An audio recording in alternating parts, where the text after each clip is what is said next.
In this lesson, we will look at the 3 steps in the project scope development process. First is the project charter. This is a formal authorization for the project to provide the context and background for the project. At a high level, it contains a scope description and list of the project requirements along with the acceptance criteria. It's the starting point for our project scope statement. Next is the stakeholder register. This documents the key players who can provide input on the requirements. These are the people we will want to reach out to when we prepare the project scope statement. Next is the stakeholder management plan. This plan contains the information on how we're going to engage the stakeholders.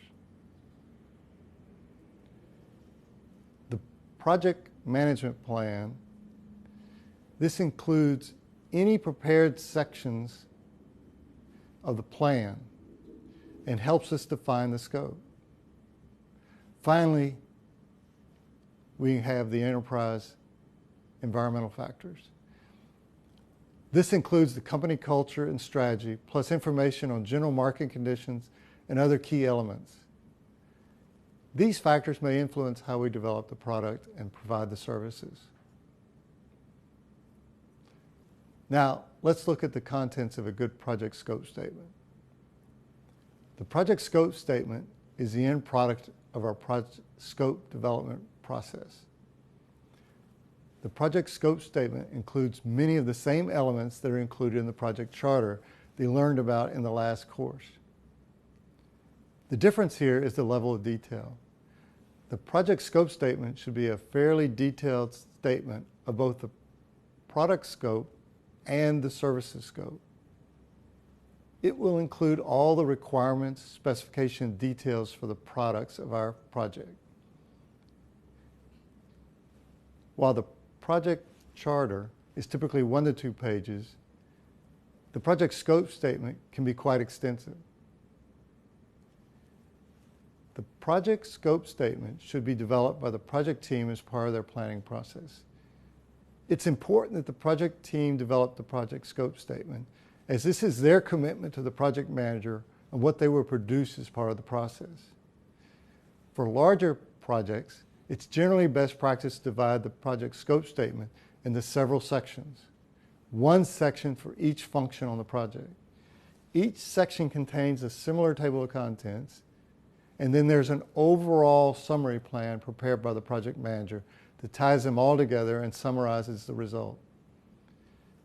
It's also good to include the project acceptance criteria as part of the project scope statement. These criteria let us know when we have met the requirements and the deliverables are complete. It's important to define these up front as they are a key element of the project scope statement.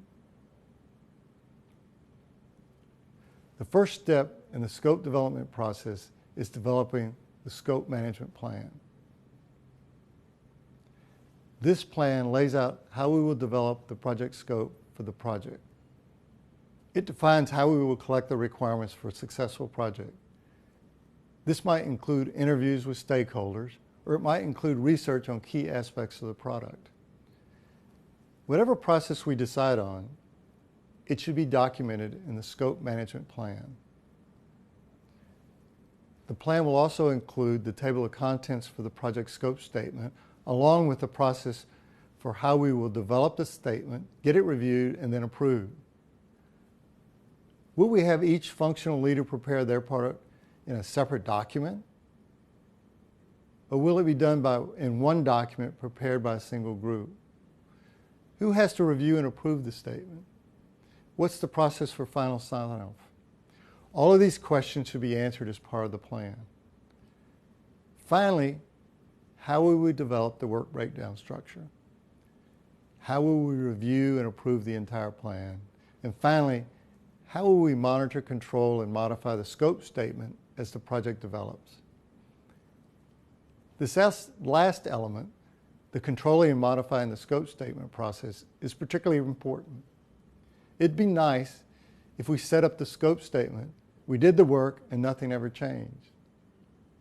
but the one constant in a project is change. If we do not have a process for addressing new developments and new learnings as we go, we are doomed to a confusing and unorganized process. Change control is essential. As part of this lesson, we have discussed the contents of a project scope statement and the work process to develop one. We have discussed the project scope statement process and the elements of a scope management plan. In the next few lessons, we will review how to develop the project requirements, how to validate the scope, and ultimately the scope control process.